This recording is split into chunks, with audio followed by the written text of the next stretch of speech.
Good morning सभी को। और आई होप कि कल का जो सेशन था उसको आपने अच्छे से कंप्लीट कर लिए है, क्योंकि ये जो हमारा सेशन चल रहा है ये आपका बीएससी एग्रीकल्चर जो second year second same fourth same का है उसका कोर्स चल रहा है, जिसमें हम सबसे पहले कंप्लीट करेंगे जो आपका क्रॉप प्रोडक्शन टेक्नोलॉजी रबी क्रॉप। उसमें जो सबसे पहला जो क्रॉप था वीट का था, उसका आधा जो टॉपिक था उसको हमने कंप्लीट कर लिए थे, और जो आधा है उसको हम आज कंप्लीट करेंगे, क्योंकि वीट का कल्टीवेशन थोड़ा लॉन्ग टाइप का क्वेश्चन भी इसका डीपली पूछा जाता है। भले ही आपके सिलेबस में थोड़ा शॉर्टली दिखाता है बट उसको डीपली पूछा जाता है, और सिलेबस भी आजकल चेंज कर दिया है कि आपका ऑब्जेक्टिकल क्वेश्चन आता है। और ये जो कोर्स है आपका सेकेंड ईयर सेकेंड सेम, तो ज़्यादा से ज़्यादा अपने जो दोस्त हैं उनको शेयर करिए, जिससे जो भी हिंदी मीडियम के स्टूडेंट उनको कोई भी दिक्कत ना हो। तो चलिए आज का सेशन को स्टार्ट करते हैं, और कल का सेशन यदि अभी तक नहीं देखे तो मैं डिस्क्रिप्शन में लिंक डाल दूंगा, वहाँ से आप देख सकते हो। तो चलिए आज का सेशन को स्टार्ट करते हैं।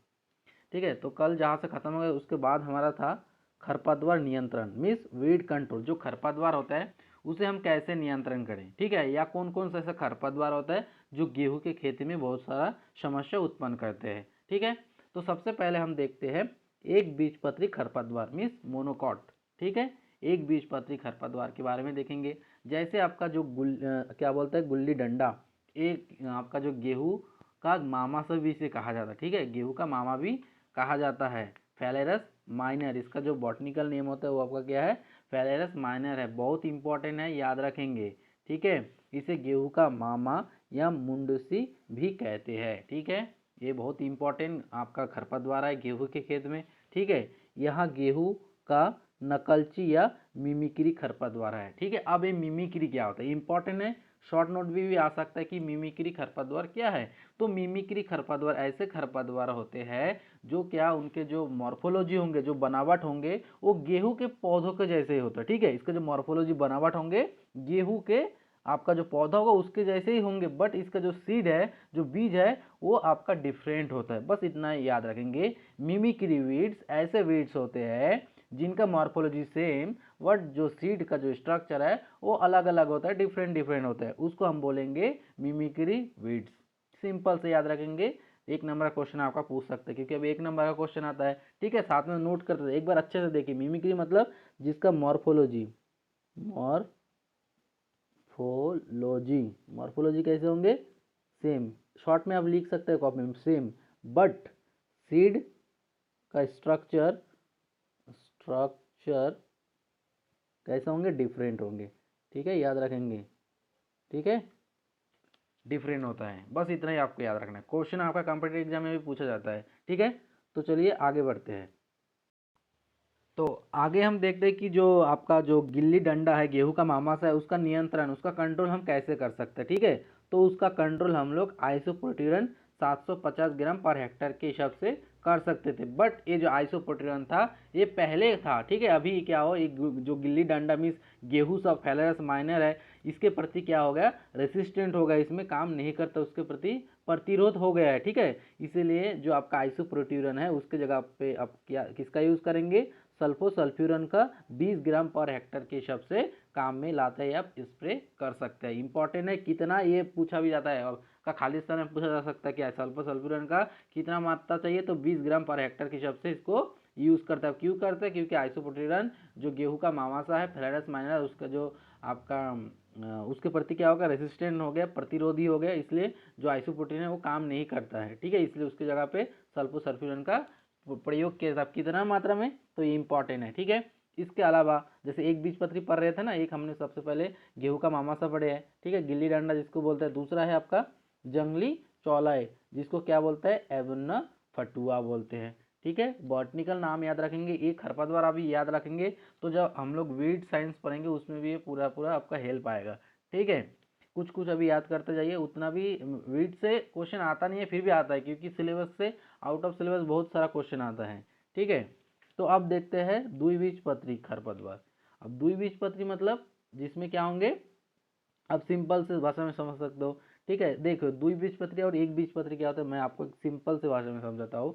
जब भी आप एक बीजपत्री पकड़ोगे ना, तो क्या होता है, आपने लगभग हर पत्ती देखे होंगे, क्योंकि आप रूट से तो आइडेंटिफाई कर नहीं सकते। बुक में लिखा था टैप रूट, शैलो रूट, तो उससे थोड़ी ना कोई पहचान सकता है, सब रूट थोड़ी ना देखते, बट जो लीव्स है, पत्ते, वो मैक्सिमम लोग देखते हैं। मान लीजिए एक बीजपत्री आप जब पहचानेंगे कैसे करेंगे, मान लीजिए एक पत्ती है, ठीक है, एक बीजपत्री है। ठीक है, तो क्या करेंगे, अब जैसे इसको फाड़ोगे ना, यहाँ से पकड़ना 2 हाथ से और इसको चीरोगे, मतलब फाड़ोगे ना, तो देखना एकदम सीधा निकल जाता है। जैसे आप मक्का का पौधों से एक पत्ती लेना और उसको खींचना, देखना सीधा फट जाता है, इधर उधर नहीं होता है। आप धान का पत्ती लेना, खींचना, देखना इधर उधर बिल्कुल भी नहीं होता, सीधा ही फट जाता है। केला का पत्ती लेना, तब भी ऐसे सीधा फट। तो ये सब क्या है, आपका मोनोकॉट है, मीन्स एक बीजपत्री है। अब इसके अलावा ये जगह पे यदि आप लोग क्या करते हैं, द्विबीजपत्री, मान लीजिए एक पत्ती है, द्विबीजपत्री है। ठीक है, और द्विबीजपत्री है। ठीक है, अब जब इसको जैसे मान लीजिए कटहल का पत्ती आपने ले लिया या आम के पत्ते, देखना आप फाड़ोगे ना तो सीधा नहीं जाएगा, इधर जाएगा, इधर फट जाएगा, ऐसा सीधा जाएगा ही नहीं कभी। तो लगभग आपने पत्ती देख सके हो। तो ऐसा करके आप भी क्या कर सकते हो, जो आपका मतलब एक बीजपत्री द्विबीजपत्री को आप आइडेंटिफाई कर सकते हो। ठीक है, इसके अलावा आप सीड से भी कर सकते हो। सीड जैसे आम का एक सीड लिया, ठीक है, देखना उसका 2 भाग में डिवाइड रहता है। ठीक है, जब उसको फाड़ोगे तो उसका जो सीड रहता है वो दोनों साइड रहता है अलग अलग। ठीक है, जैसे मटर का लोगे तब भी दोनों साइड है, तो वो सब भी आप आइडेंटिफाई कर सकते हो ये क्या है, आपका द्विबीजपत्री खरपतवार है। ठीक है, जैसे पौधों में होता है वैसे ही आपका घास में भी होता है, सेम चीज। ठीक है, आप चाहे वो आप कोई भी प्लांट ले लो या कोई भी वो ले लो, सब एक ही चीज़ है। ठीक है, अब आगे बात करें द्विबीजपत्री, कुछ खरपतवार है जो आपका गेहूं के खेत में हानिकारक है। ठीक है, अब कौन कौन सा है, जैसे एक बथुआ हो गया जिसका चिनोपोडियम एल्बम बहुत इंपॉर्टेंट है, याद रखेंगे। ठीक है, इसके अलावा कृष्णनील है। ठीक है, एनागिलिस आर्वेंसिस है, सेंजी है। ठीक है, जिसको जो बॉटनिकल नेम हो क्या है, मेलिलोस अल्वा है। ठीक है, ये सब कुछ खरपतवार है जो आपका द्विबीजपत्री है। और पहले वाला जो भी पढ़े हम लोग, एक गिल्ली डंडा और एक जंगली चौला है विन्न फटुआ, जो दोनों क्या था आपका एक बीजपत्री है। ठीक है, इसके अलावा और कुछ है जैसे हिरनखुरी है। ठीक है, ये उतना इंपॉर्टेंट नहीं है, आप देख सकते हो, हिरनखुरी भी इसमें लगता है। ठीक है, इसके कंट्रोल के लिए क्या यूज़ करना है।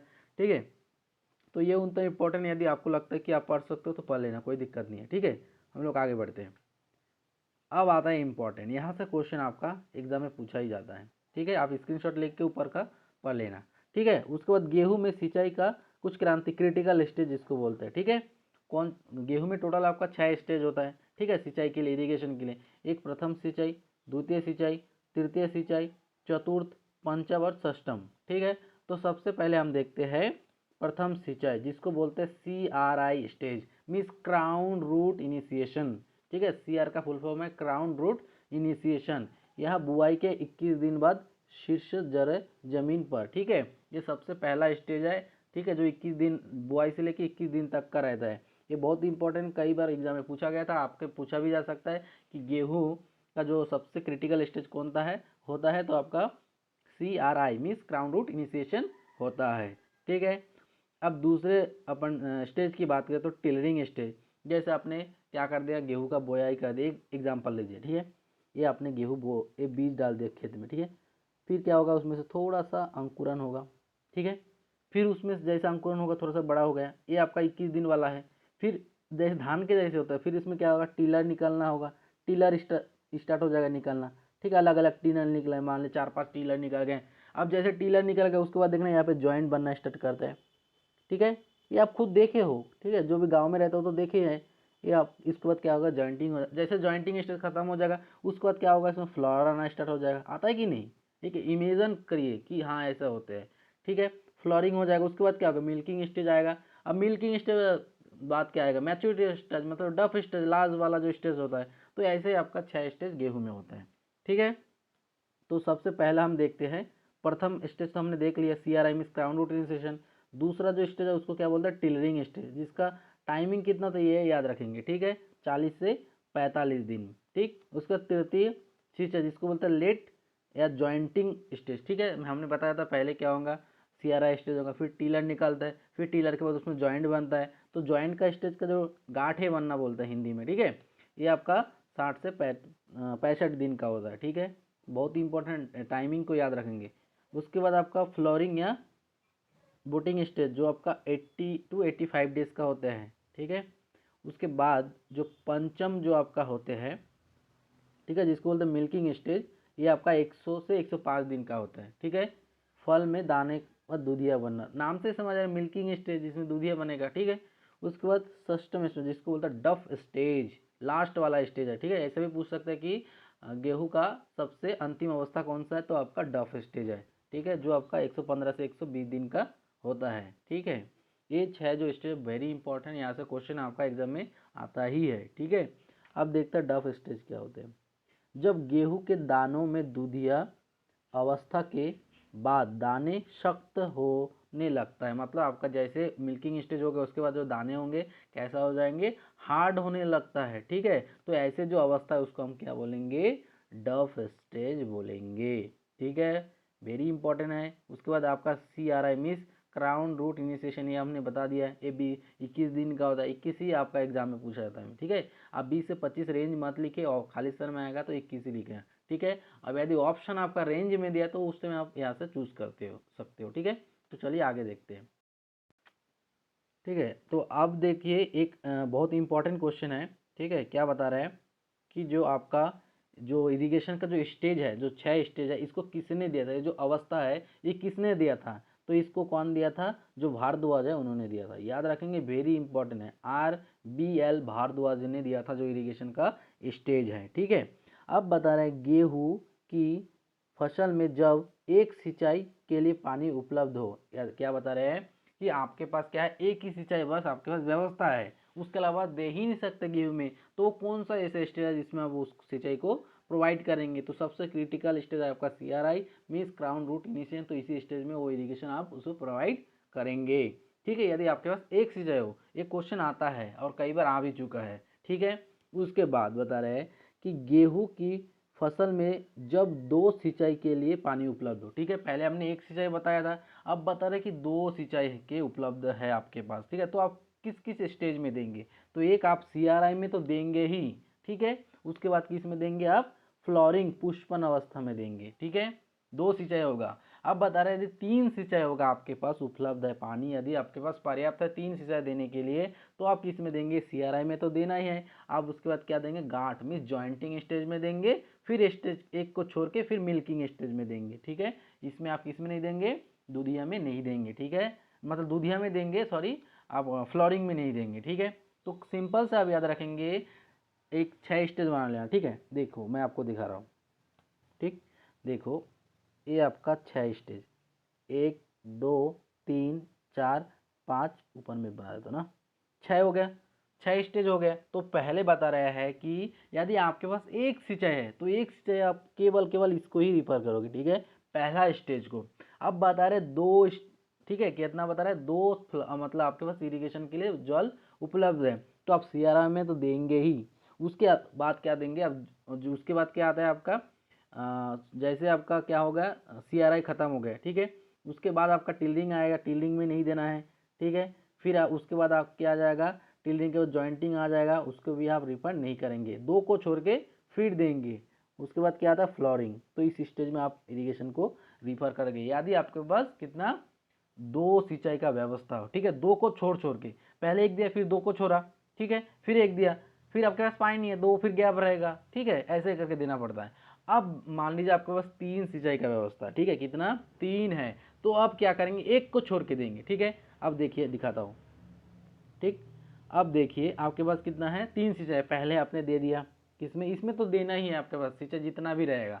ठीक है, पहले आपका क्राउन रूट जो इनिशिएशन उसमें आपने डाल दिया, फिर एक को छोड़िए, फिर एक में मतलब क्या छूट गया आपका, जो टीलर है, टीलर निकलना स्टेज है वो आपका छूट गया, उसको जॉइंटिंग स्टेज में आप रिफर करेंगे, इसमें जॉइंटिंग स्टेज में, फिर एक को छोड़ेंगे, फ्लोरिंग को छोड़ेंगे, फिर आप किसको देंगे, मिल्किंग को देंगे। ठीक है, मतलब एक एक छोड़ के ऐसा करके दिया जाता है। तो ये 3 ही चीज़ आपको पूछा जाता है एग्जाम में, और कई बार पूछा गया भी था। ठीक है, तो बहुत इंपॉर्टेंट है। अब बात करें गेहूं में पानी का, गेहूं के लिए जो वाटर का रिक्वायरमेंट, जो जल का मग्न है, जल मग्न है कितना चाहिए, तो आपका 400 से 650 mm चाहिए। ठीक है, ये इंपॉर्टेंट है। ठीक है, वाटर का रिक्वायरमेंट कितना चाहिए गेहूं की खेती के, तो 400 से 650 mm। ठीक है, आगे कुछ इसका इंसेक्ट की बात, मतलब कीट, जो कीड़ा लगता है ना उसके बारे में। ठीक है, मैं जो मेन मेन है उसी को बताऊंगा और पूरा दिखा दूंगा, आप स्क्रीनशॉट लेके देख लेना, यदि आप पढ़ सकते हो तो अच्छी बात है। ठीक है, जैसे गेहूं का कुछ कीट, पहले कीट देखेंगे फिर डिजीज देखेंगे, मीन्स रोग, कीट और रोग। ठीक है, गेहूं में एक लगता है आपका सैन्य कीट, जिसको बोलते हैं मिथेमना सेपरेटर। कम से कम आप उसको क्या करिए, जो उसका साइंटिफिक नेम है उसको याद रखेंगे। ठीक है, उसके बाद आप अंदर कहीं पढ़ सकते हो तो पढ़ लेना यदि आपसे हो पाए तो। ठीक है, उतना इंपॉर्टेंट नहीं है। उसका तो ओडोनाटा, ठीक है, जो दिमाग है आपका ओडेंटोटर्मस ओबेसस है। ठीक है, ये इंपॉर्टेंट आपका कीट है।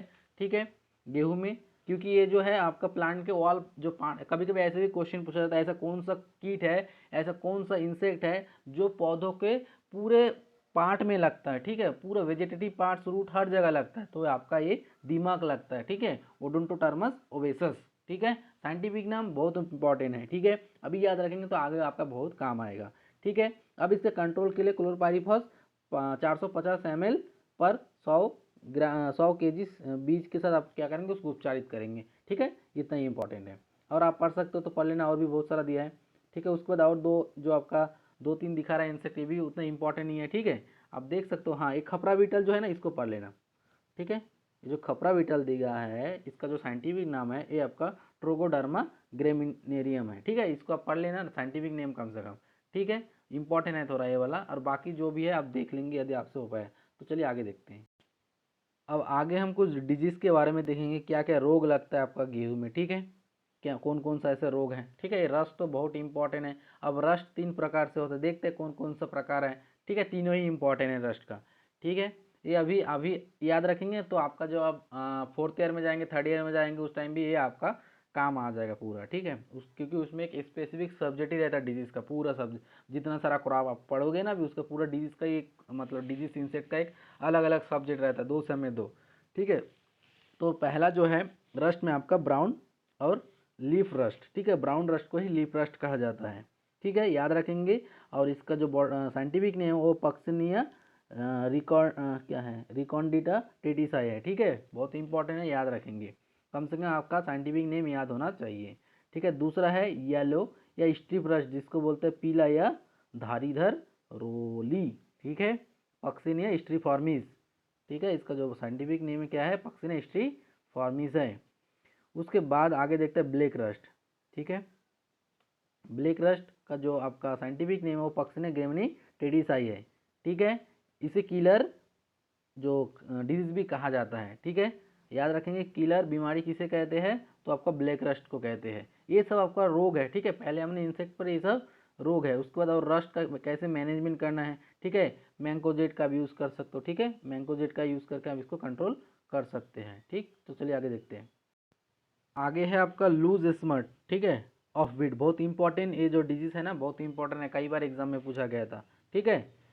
अब ये जो आपका लूज स्मट जो डिजीज है, इसे क्या बोलते हैं, इंटरनली सीड बॉर्म डिजीज बोलता है, ठीक है, इतना तो आप याद ही रखेंगे, कई बार एग्जाम में पूछा जाता है, खालिस्तान में पूछ सकते हैं कि लूज स्मट खालिस्तान है तो एक इंटरनली सीड बॉर्म डिजीज है, या ऑप्शन में ऐसे सीड बॉर्म, सोयल बॉर्म, ईयर बॉर्म, या नॉन ऑफ दिस या ऑल ऑफ दिस ऐसे करके दिया जाता है, ठीक है। तो एक ऐसा है इंटरनली सीड बॉर्म डिजीज है, ठीक है। इसका आप नियंत्रण कैसे करेंगे, सिस्टमिक फंगिसाइड का यूज कर, जैसे आपका बाविस्टिन दिया है, ठीक है, 2.5 ग्राम पर केजी ऑफ सीड के साथ आप इसको यूज़ कर सकते हैं, ठीक है। और कुछ दिया है मैनेजमेंट का, उसको देख लेना यदि आपसे हो पाता है, ठीक है। उसके बाद है कर्नल वर्न, ठीक है, जो जो इंपॉर्टेंट है मैं बस उसी को आपको बताते जा रहा हूँ, जो एग्जाम में पूछा जाता है। कर्नल वर्न की बात करें, ठीक है, यह रोग सबसे पहले 1930 में, ठीक है, कर्नल हरियाणा में मित्र द्वारा किया गया था, इसको प्रस्तुत किया गया था, ठीक है, बीज प्लांट में देखा गया था, ठीक, बहुत इंपॉर्टेंट, किसने, ठीक है, मित्र, कहाँ पे, कर्नल हरियाणा में, ठीक है, कब, 1930 में, बस इतना ही याद रखेंगे, ठीक है। एक ऐसा सीड बॉर्म डिजीज है, ठीक है, नोवोसिया इंडिका नामक कवक द्वारा होता है, इसका साइंटिफिक नेम क्या है, नोवोसिया इंडिका, साइंटिफिक नेम कई बार पूछा गया था, ठीक है, इसे कैंसर रोग भी कहा जाता है, ठीक है, इतना इंपॉर्टेंट इसका इसमें, ठीक है। चलो आगे देखते हैं। तो आगे देखते हैं कि इसका जो कटाई एवं भंडारण, ठीक है, इसका जो हार्वेस्ट और इसका स्टोरेज को देखते हैं, ठीक है।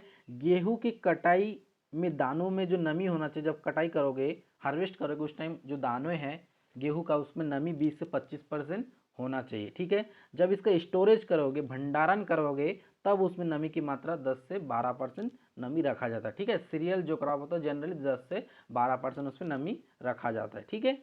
उसके बाद गेहूं के बीज का सुरक्षित भंडारण अच्छे से स्टोरेज करने के लिए क्या करेंगे आप, डेकामेथ्रिन आपका 2.8 EC से 8 ml पर कुंटल या 250 ग्राम पर कुंटल मेलाथियन दवा का प्रयोग कर सकते हैं, इसका यूज़ करके भी आप स्टोरेज कर सकते हो, जिसके केमिकल है जो स्टोरेज थोड़ा लंबे टाइम तक रहेगा, लॉन्ग टाइम तक, ठीक है। बट आपका मॉइस्चर का ध्यान ज़्यादा रखेंगे क्योंकि इसी पर डिपेंड करता है, ठीक है। हम आगे देखते हैं, ठीक है। ये इंपॉर्टेंट, ये क्वेश्चन पूछा था ट्रिटिकेल, ठीक है। जो ट्रिटिकेल है ये आपका मानव निर्मित क्या है, एक अनाज है, ठीक है। प्रथम मानव निर्मित है, ठीक है। जो फर्स्ट मानव निर्मित, ये कई बार एग्जाम में पूछा गया था, ठीक है। फर्स्ट मैन मेड सीरियल ऐसा पूछा था, फर्स्ट मैन मेड सीरियल कौन सा है, तो आपका ट्रिटिकेल है। ये किससे मिलके बना होता है, ये गेहूं इंटू राई, जो गेहूं और जो वीट और जो राई है इन दोनों के क्रॉस करके